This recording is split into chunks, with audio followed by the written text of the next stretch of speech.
Muy bien, señores, vamos a dar inicio a esta sesión. Esta, de hecho, es de las sesiones más cortas que vamos a tener. Em, Vamos a estar hablando un poco sobre la arquitectura del data warehousing. Ya hemos hablado en las dos sesiones anteriores sobre el, el data warehouse, que era el data warehouse, ya lo definimos. Ya estuvimos hablando sobre el modelado dimensional, donde aprendimos sobre dos tipos de objetos grandes. Uno son las tablas de hechos, otras son las tablas de dimensión. Y entendimos también la diferencia entre un sistema analítico y un sistema operacional. Entonces lo que vamos a hacer ahora es que este componente grande de una solución de análisis de datos, que es el Data Warehouse, vamos a entender cómo se organiza a nivel de arquitectura. La, las semanas anteriores hemos estado revisando diferentes temáticas y hoy nos vamos a centrar principalmente en la arquitectura de Ralph Kimball. Siempre vamos a hacer una retroalimentación sobre este tema. Vamos a hablar un poco sobre datamats independientes, que es otro de las arquitecturas que existen a nivel general. Vamos a hablar sobre la arquitectura de Bill Inman, que si recuerdan, los dos autores principales considerados padres de Data Warehouse son Ralph Kimball y Bill Inman. Y al final vamos a ver una arquitectura híbrida, que es la tendencia en la actualidad porque se combinan diferentes tipos de diseño y diferente tipo de tecnología para poder construir nuestro data warehouse. Vamos entonces a recordar un poco de lo que hicimos en la última clase. La última clase estuvimos hablando sobre el modelado dimensional y aquí vamos a entender esto como un estándar para diseñar data warehouses. En este estándar, nosotros dijimos que todo lo que hacemos, analizamos, medimos de una compañía, lo planteamos a través de un objeto grande conocido como una tabla de hechos. Esa tabla de hechos guarda eventos de procesos de negocio a niveles lo más detallado posible. De hecho, es el que contiene el nivel de granularidad más bajo que nosotros necesitamos a nivel de data warehousing. Aquí lo que hay que recordar también es que este modelado dimensional se hace utilizando un sistema gestor de bases de datos relacionales. No significa que nuestra base de datos analítica está compuesta por tablas en tercera forma normal, como se suele diseñar, sino que estas tablas se desnormalizan para guardar atributos en formatos completos y paulatinamente obtener un mejor resultado al momento de ejecutar consultas. Estas tablas desnormalizadas, que se conocen como dimensiones, proveen el contexto que se da alrededor de una métrica guardada en una tabla de hechos. Al final, el conjunto de relaciones de dimensiones con tabla de hechos se representa a través de un esquema de estrella. Ese esquema de estrella toma su nombre de tener una tabla de hechos al centro y un conjunto de dimensiones alrededor. Existen otras formas de almacenar información que también son utilizados para análisis masivos de datos. Aparte de los modelos de estrellas, hay uno que se conoce como los cubos OLAP o los cubos multidimensionales. Esa palabrita OLAP proviene del inglés Online Analytical Processing. ¿Para qué se utilizan estas tecnologías? Para representar volúmenes de información que tienen diferentes perspectivas sobre las cuales se puede analizar. La idea es que esos datos almacenados puedan ser consumidos por diferentes tipos de herramientas de visualización. En la actualidad, hay una variedad muy grande de herramientas de visualización, pero que están hechas explícitamente para ver modelos de estrellas. Estos modelos de estrellas eh, se adaptan tan simple a una herramienta de visualización que esa herramienta es capaz de saber qué valores son métricas, qué valores son dimensiones, cómo son las relaciones entre las tablas y a su vez sugiere ciertos elementos. Herramientas como Tableau, como Power BI, tienen capacidades para sugerir qué medir, qué predecir, qué hallazgos hay en los datos a partir de la lectura de una estrella. Así que eso fue lo que estuvimos viendo en la última clase. Ahora, recordando estos esquemas, vamos a ver ahora cómo se complementa el Data Warehouse con cada uno de sus componentes. Para eso vamos a ver diferentes arquitecturas. Vamos a estudiar la primera, que es la más utilizada a nivel general, porque se pueden resolver casi el 99% de los problemas con este tipo de arquitectura. Esta se conoce como la arquitectura de Ralph Kimball. La arquitectura de Ralph Kimball divide toda la solución en dos partes, un backroom y un front room. ¿Qué hace en cada uno de ellos? De hecho, nosotros en este curso de especialización vamos a construir una solución completa de acuerdo a una arquitectura semejante a Kimball. Al final, ustedes van a hacer un proyecto que ustedes van a seguir la arquitectura, pero nosotros vamos a ir construyendo uno paulatinamente, donde vamos a ir construyendo ciertos elementos. Entonces, esta arquitectura de Kimball tiene una sección trasera en donde lo primero que vamos a encontrar son los sistemas transaccionales, llamados también orígenes de datos. Esos sistemas orígenes de datos son donde se generan la data cruda. Por ejemplo, donde se genera la venta, donde se genera la compra, donde se genera el movimiento de transacciones, donde hacemos entradas y salidas de inventario, donde registramos nuevos clientes, nuevos productos, cualquier elemento. Entonces, esos datos que salen de esos eventos se almacenan en sistemas transaccionales que se convierten en orígenes de datos. Esos orígenes de datos son leídos a través de un sistema ETL. ¿Qué hace un sistema ETL? Pues es un sistema de transformación, carga y extracción de datos. Y hay diferentes tipos de sistemas ETL porque también hay patrones de diseño para ellos que los vamos a ver en su debido momento. Pero en términos generales, estos sistemas que se desarrollan y se hacen a la medida permiten leer información de esos sistemas origen, aplicarle un conjunto de reglas de negocio para convertirlos y llevarlos al formato que nosotros esperamos en el Data Warehouse, que normalmente va a ser un modelo de estrella, y luego cargarlos. Ahí transformamos de cómo obtenemos el dato a cómo lo queremos en el sistema destino.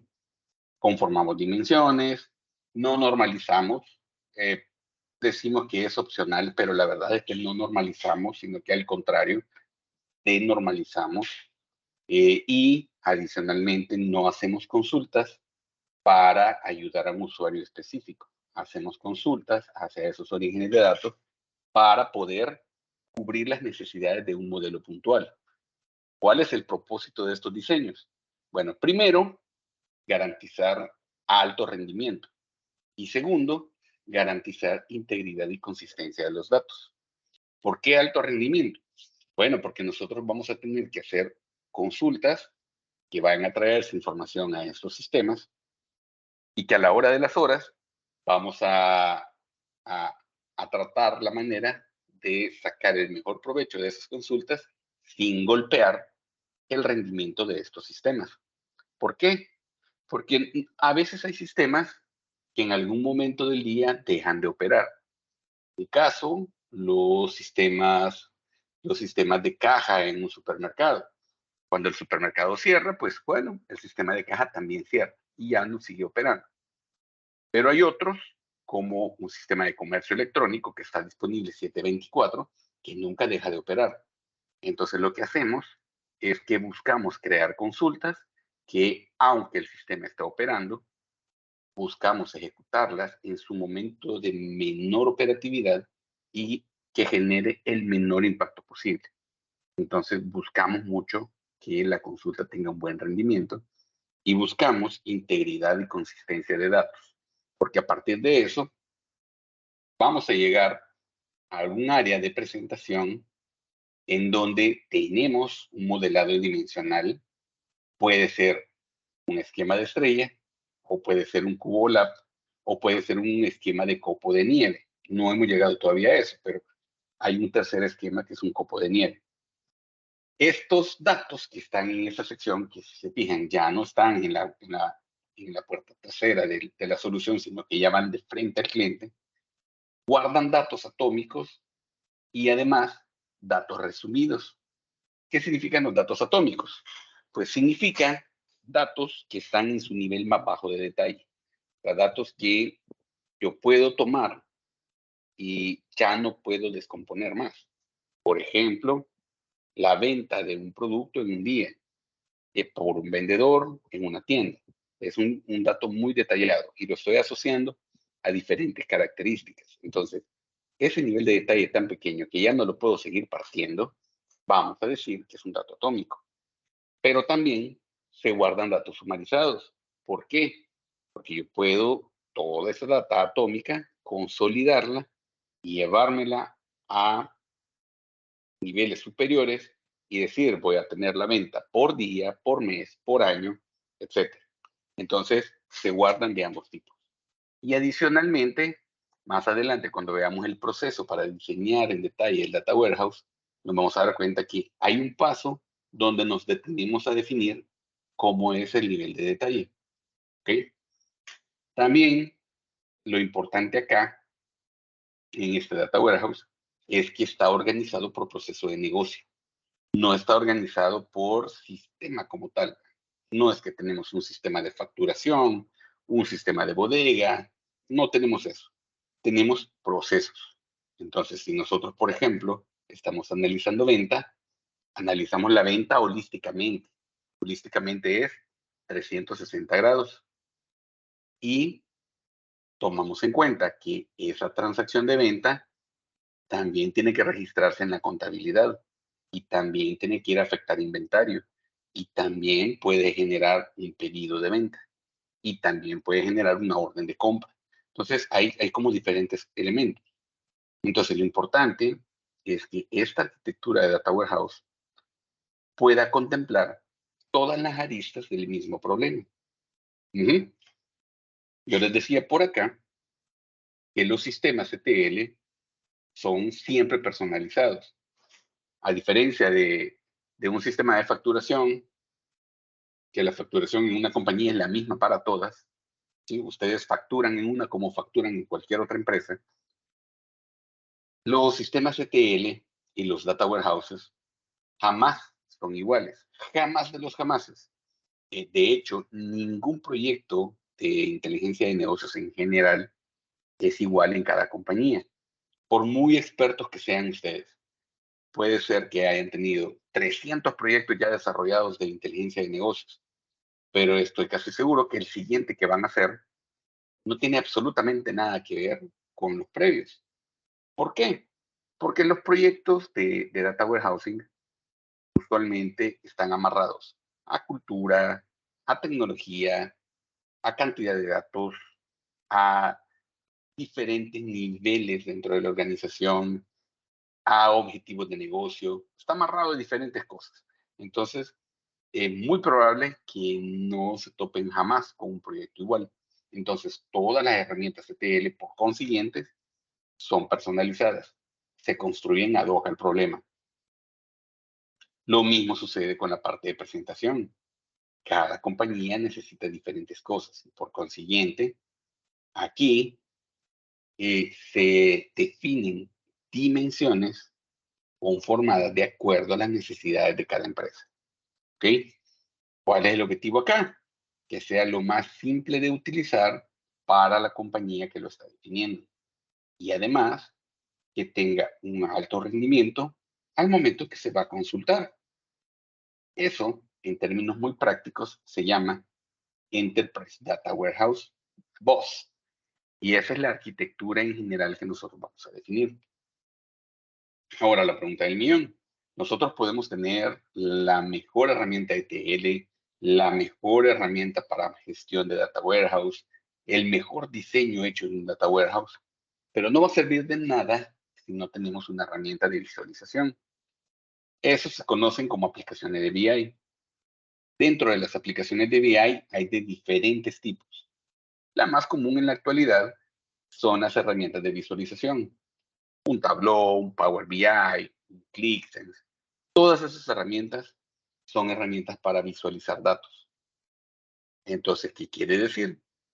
Que esas herramientas de visualización se vuelven el componente más importante dentro de la solución de Business Intelligence. Y hay de varios tipos. Hay herramientas para hacer consultas ad hoc, es decir, yo construyo un conjunto de elementos y los hago personalizados de acuerdo a la necesidad. Tengo reportes estandarizados. Veamos algunos ejemplos. A ver, dame un segundo. Aquí. Vamos a ver. Entremos, por ejemplo, a Power BI Dashboard. Vamos a ver esto. Quiero ver algunas imágenes. Imágenes. Aquí está. Vale. Lo común en la actualidad, y que es la tendencia, es hacer cosas como esta. Estas se conocen como tableros. No es nada más que una aplicación de Business Intelligence más, pero no es la única. Estos tableros permiten concentrar altos volúmenes de información en aspectos resumidos. Y para construirlos hay toda una teoría que la vamos a ver en su momento, allá por el final de la especialización, cuando ya hayamos pasado todas las etapas. Pero también las herramientas modernas no solo permiten hacer eso, sino que permiten construir reportes. Esos en Power BI se llaman, se me ha escapado el nombre, pero ahorita lo vamos a ver. Ah, ah, ah, ah. Vamos a ver. Esos se llaman, tienen un nombre específico. Vamos a entrar en powerbi.com. Ya les voy a decir cómo se llama el componente.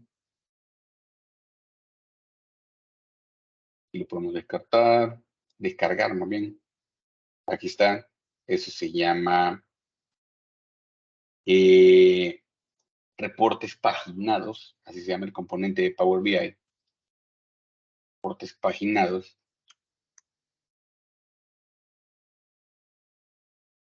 Veamos algunas imágenes de eso.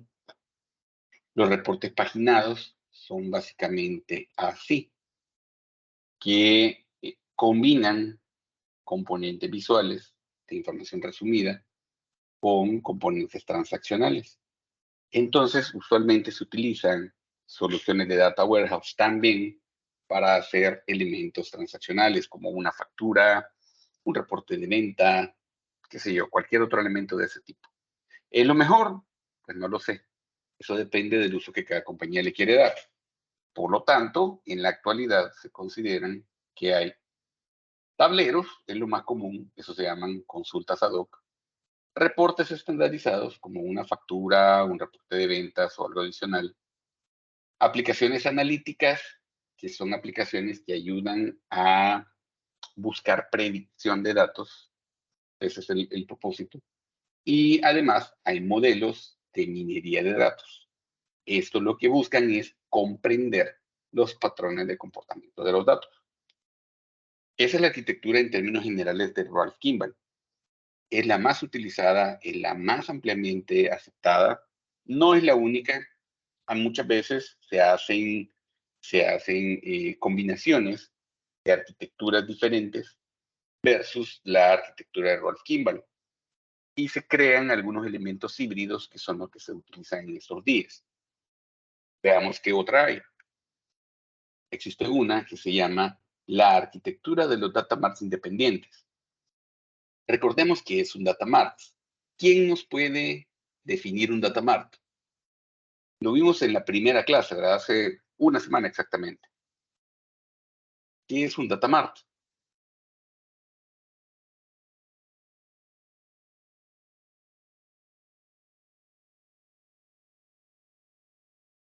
¿Quién nos lo define?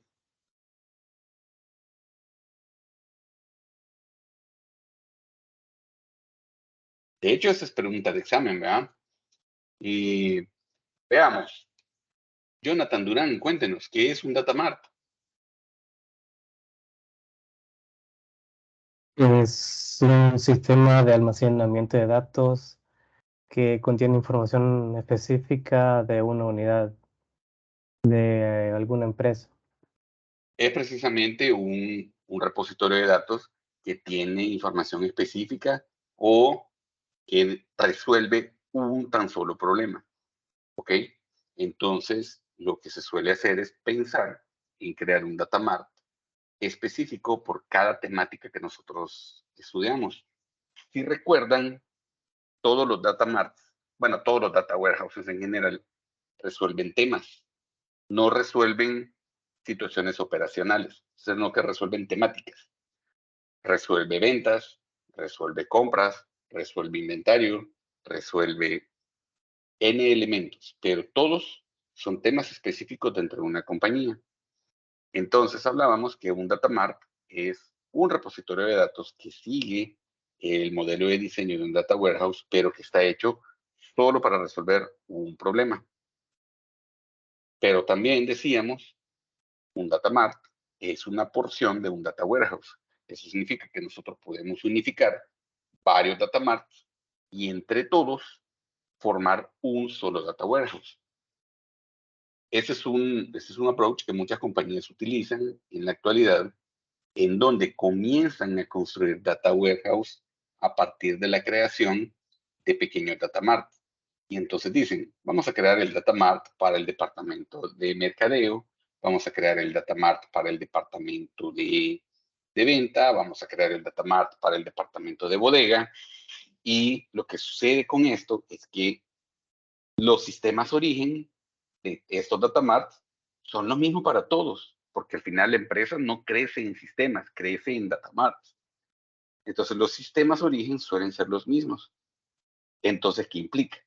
Que no va a ser una sola herramienta de ETL, sino que pueden ser un conjunto completamente independiente de herramientas ETL que entre una o varias pueden poblar un data mart. Entonces es bien importante que esta estrategia está hecha para resolver problemas específicos, muy pequeños, muy puntuales, pero con la complejidad que las herramientas ETL que se construyen se necesitan una o más por cada data mart. Y adicionalmente, es muy probable que parte de lo que hace una herramienta también lo hacen el resto. Por poner el caso, supongamos que para estos data mart, en los tres, existe una dimensión que se llama país, que indica en qué país está operando la compañía. Ahí se puede dar la situación en donde, a través de la herramienta ETL, tenemos que ir a poblar esa dimensión país, cada data mart. Entonces significa que cada herramienta ETL va a hacer exactamente lo mismo. Va a ir a leer la misma tabla al sistema origen y va a ir a llenar la misma tabla al sistema destino. Entonces, esa es una de las desventajas que se tiene a nivel de data mart, que creamos islas. Es una buena estrategia cuando las empresas van comenzando, porque normalmente al comenzar en su tarea analítica, no hay muchos recursos para hacer un data warehouse muy grande, no hay mucho tiempo, sino que son cuestiones específicas. Entonces, lo mejor es, vamos resolviendo problemas chiquitos, aunque resolver problemas chiquitos más adelante me contenga descartar algunas ETLs o volverlas a escribir. Pero no solo es eso, sino que también me implica tener aplicaciones de BI distintas por cada data mart. Probablemente hacen lo mismo, pero como lo tienen que ir a traer a data marts diferentes, entonces tenemos aplicaciones distintas. Si lo ven, al igual que la arquitectura de Rolf Kimball, está dividido en una parte trasera y una parte frontal. La parte trasera es todo lo que no se ve, lo que nadie ve más que el equipo de IT usualmente. Y luego está toda la parte de frente, que es lo que se ve. Se ve el data warehouse, se ve la aplicación, se ven diferentes cosas. pero lo que no se ve es todo lo que está detrás. Eso se llama arquitectura de data marts independientes. Entonces ya llevamos dos, la arquitectura de Ralph Kimball y la arquitectura de data marts independientes. ¿Cuál es mejor? Pues la verdad es que ninguna es mejor, simplemente se enfocan en diferentes tipos de problemáticas. Veamos ahora una que tiene todavía una gradita más de complejidad. Esa es la arquitectura de Bill Inman.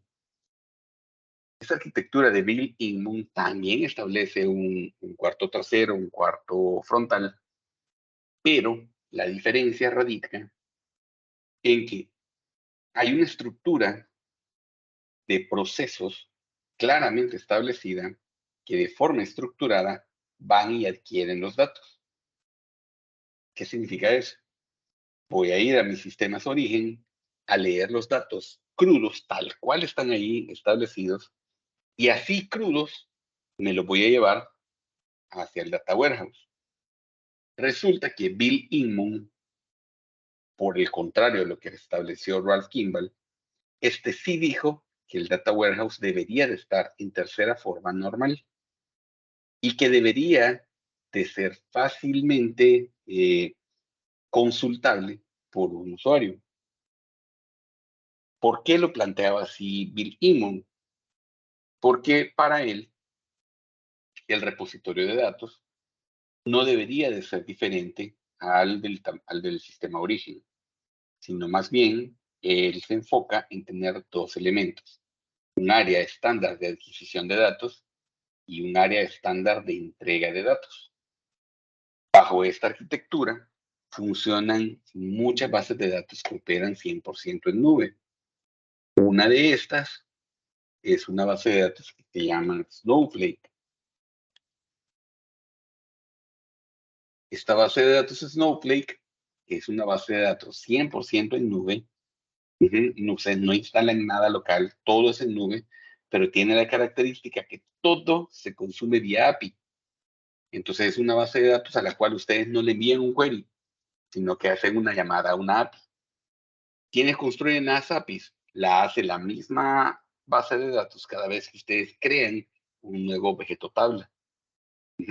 Entonces, esa base de datos tiene esa condición y está principalmente construida utilizando la arquitectura de Inman, que es lo que estamos viendo.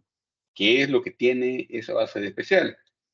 Tiene una sección donde se guardan los datos que están normalizados, pero tiene un área de adquisición de datos que usualmente son servicios web y tiene un área de entrega de datos que usualmente son otros servicios web.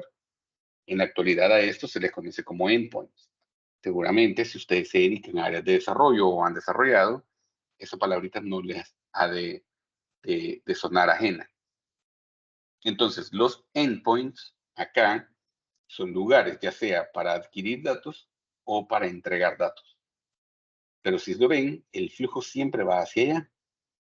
Y lo que van a ver acá es que el data warehouse solo consolida datos, no sigue una estructura. ¿Qué es lo que sigue? Siguen data marts, en donde terminan utilizando diseño dimensional. Entonces, es como que ustedes, en lugar de tener un data warehouse bien diseñado por acá y tener un conjunto de herramientas ETL, simplemente hacen lectura de datos y la van guardando hasta que llegan a este punto, en donde aquí es donde efectivamente se generan los modelos de estrella que luego van a ser consumidos por las aplicaciones de Business Intelligence, las mismas que acabamos de ver, porque estas no cambian, pero lo que cambia es cómo le entrego los datos. Esa es la parte importante de la arquitectura de Inman. Él guarda todo, pero adicionalmente, cuando ya lo va a entregar al usuario, lo cambia de modelo y lo pone como si fuera un modelo estrella. Ese es el propósito de la arquitectura de Inman.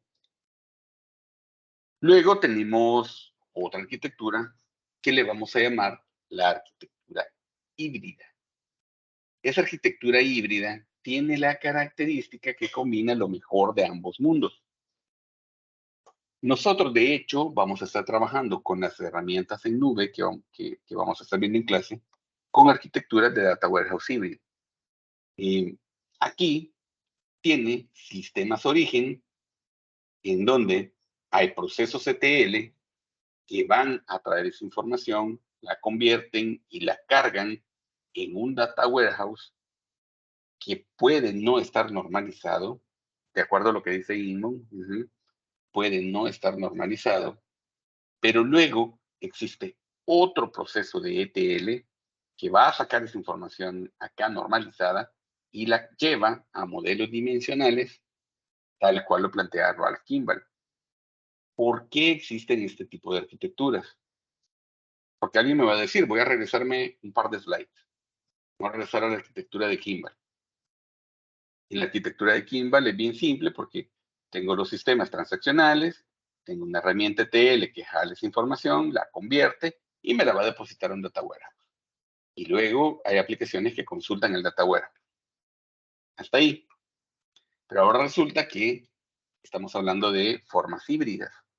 Estas formas híbridas significa que a esa arquitectura de Ralph Kimball se le han agregado otros componentes.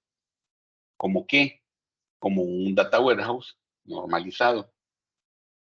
Se le han agregado otros componentes como un área de presentación donde ya está denormalizado, pero que el origen de los datos no es el sistema que generó per se la transacción, sino que es esta base de datos de acá. ¿Por qué se hace eso? Bueno, más adelante, a esta base de datos intermedia, nosotros la vamos a conocer como una base de datos de tipo stage. ¿Qué hacen las bases stage o las bases de staging? Son bases de datos semitemporales. ¿Qué quiere decir? Que son bases de datos que guardan información y no la conservan todo el tiempo y que sirven principalmente para procesar la información. Esto se utiliza cuando los volúmenes de datos son tan grandes que meterlo todo de una sola vez al data warehouse puede ser complicado. Supongamos que nosotros al data warehouse le tenemos que inyectar 10 millones de filas por hora. Eso no es descabellado, pero un data warehouse que no está bien diseñado puede toser muy fácilmente si le intentamos inyectar 10 millones de filas. Ahora, hay situaciones en donde, por muy bien diseñado que esté el data warehouse, en este componente, en el área de presentación, pero si yo tengo una base de datos de stage que no está bien diseñada, que no está bien pensada, que no está orientada a tener un resultado específico, va a provocar que el data warehouse tenga problemas para llenarse.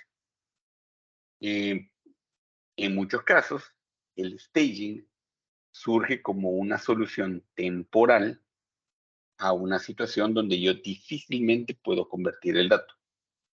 ¿Sí? Puede ser algo muy complejo en donde el stage es la única manera en donde yo deposito el dato crudo ahí, en esa misma base lo proceso, lo licúo, lo dejo en el formato que quiero y luego me lo llevo al data warehouse. Entonces, a la larga, crear una arquitectura híbrida pareciera no ser tan descabellado si es que los datos requieren un alto nivel de limpieza. ¿Qué datos requieren un alto nivel de limpieza?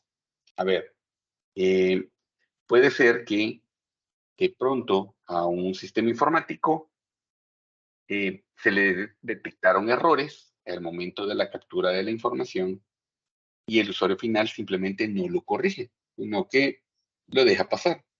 El sistema no fue bien pensado, no tiene las validaciones adecuadas.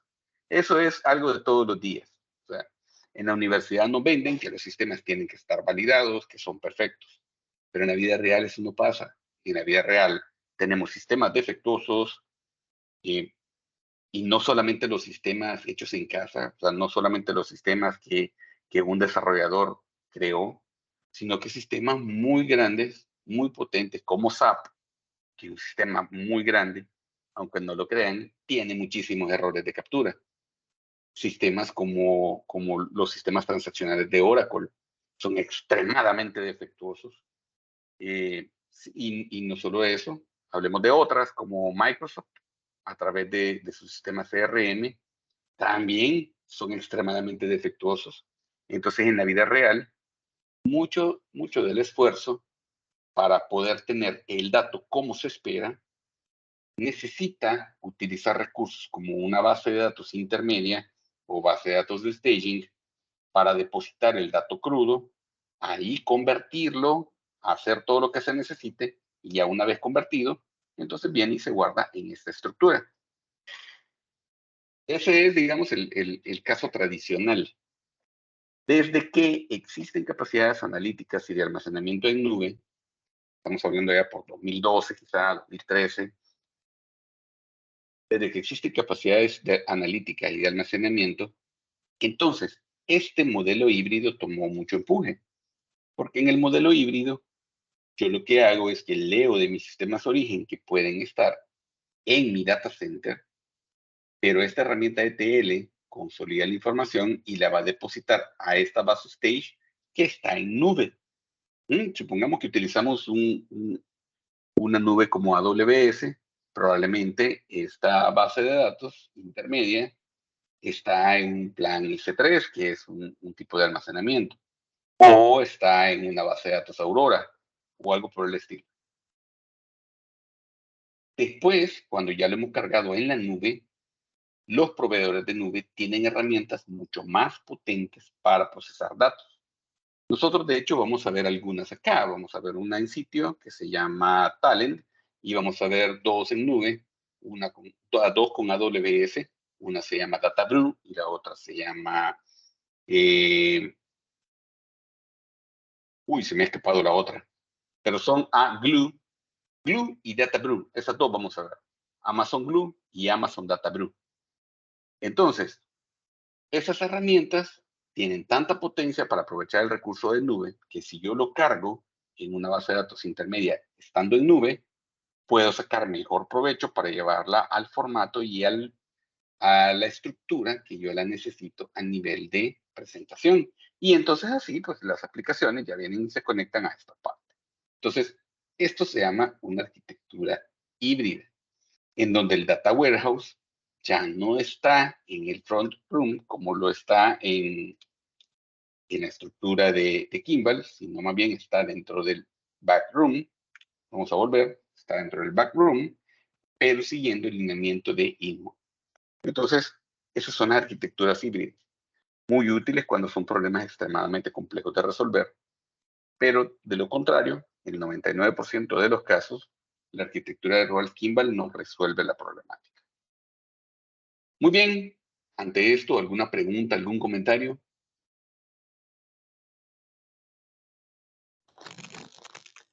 Yo tengo una pregunta. Cuéntenme. ¿Usted alguna vez ha implementado la última arquitectura y en qué casos se puede aplicar? Esta arquitectura, la híbrida, Sí, sí, de hecho sí lo he implementado. Les voy a mostrar un sistema donde es totalmente aplicable esta arquitectura. Hay un sistema que se llama T-T24. Así se llama, T-T24. Ese es un sistema que es un core bancario. Lo utilizan bancos a nivel mundial. Ahí ya vienen cosas preconstruidas para crear cuentas, para crear préstamos, para cobranza. Todo lo que normalmente un banco hace, lo hace software T-. Y en Centroamérica solo lo utilizan dos bancos. Hay un banco de Honduras que se llama Ficosa y en El Salvador lo usa Banco Azul.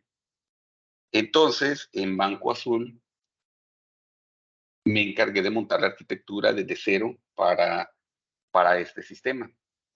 La característica que tiene T- es que su base de datos es una mezcla de XML con una base relacional. Entonces vamos a ponerle database esquema. Vamos a ver si lo encontramos.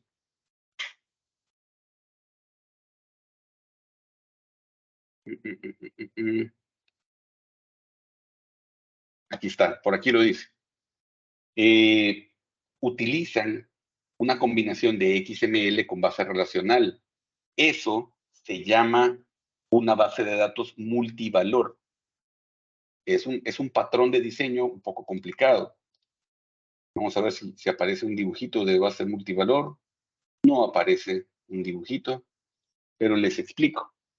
Esa base de datos multivalor, todas las tablas del sistema T- solo tienen dos campos.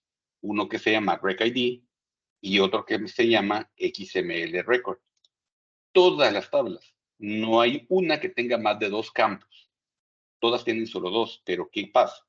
Este campo RecID es un código único. De hecho, aquí les dice, ¿sí? Es una llave única, sirve para identificar el registro, alias llave primaria.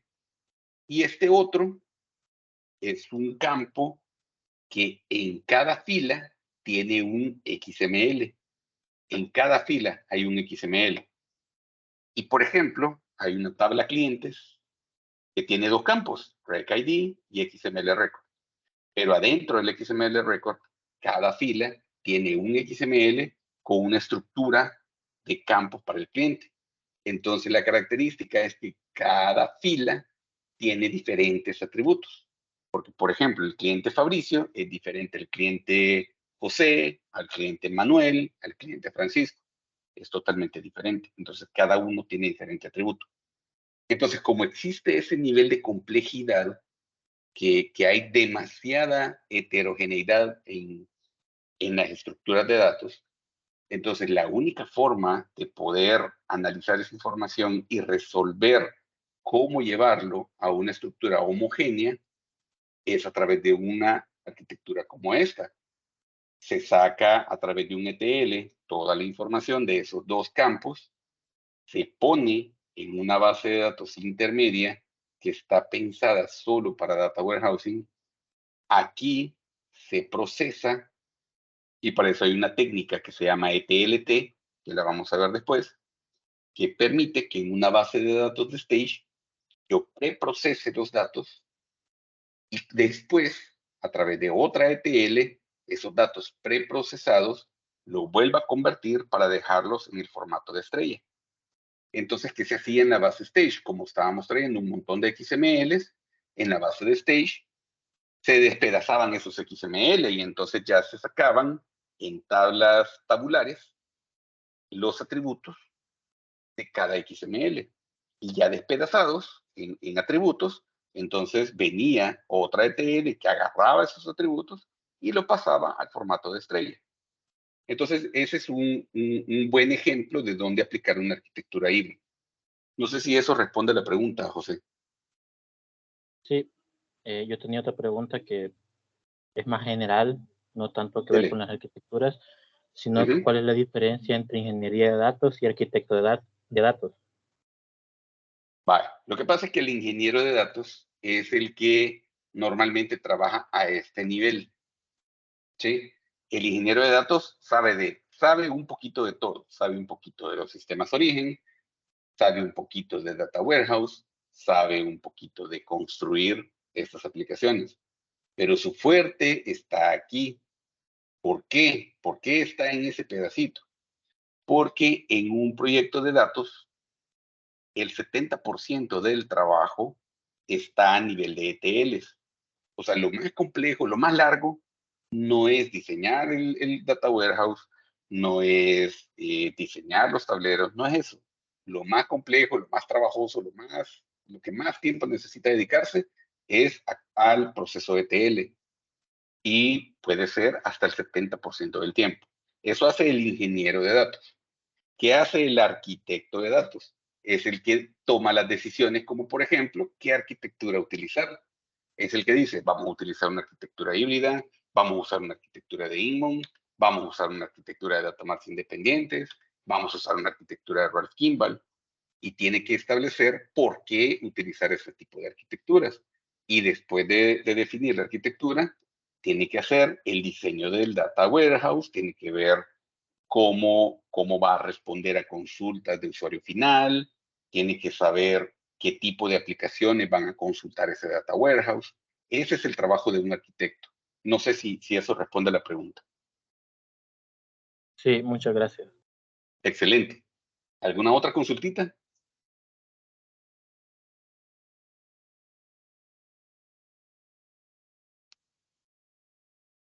Bien, señores. Si no hay más preguntas, entonces esto sería de mi parte por ahora.